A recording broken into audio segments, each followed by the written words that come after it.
Hello everyone, আসসালামু আলাইকুম। তো সবাই কেমন আছেন? আমি আলহামদুলিল্লাহ অনেক অনেক ভালো আছি। প্রথমে ভাবছিলাম ইউটিউব করলে শুধু টাকা টাকা টাকা টাকা টাকা টাকা আসে, কিন্তু কিন্তু আমার ভিডিও তো কেউ কোনো ভিউই পড়ে না। এত কষ্ট করে ভিডিও কইরা ছাড়ি, কিন্তু কোনো ভিউ নাই, টিউ নাই।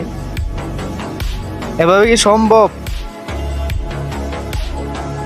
কয়টা সাবস্ক্রাইবার?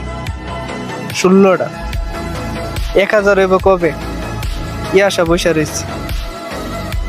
তো আমার ভিডিওতে ভিউ না থাকলে তো কোনো সাবস্ক্রাইবার হইতো না। তাহলে কি ভিডিও করে ছাইরা দিমু? না, ছাড়তাম না। আমার ভিডিও দরকার হইলে আমি দেখাম, ঠিক আছে? তারপরে ভিডিও করে ছাড়তাম না। আমার ভিডিও দরকার হলে আমি দেখাম প্রতিদিন 5-6 বার করে, তারপরেও ভিডিও করে ছাড়তাম না। কারণ আমার স্বপ্ন আছে 1000 সাবস্ক্রাইবার, এটা আশা করি পূর্ণ করাম। তোর হইলে 1000 ভিডিও ছাড়াম, 1000 ভিডিওতে 1000 সাবস্ক্রাইব হবে ইনশাল্লাহ। তো সবাই ভালো থাকবেন। আসসালামু আলাইকুম।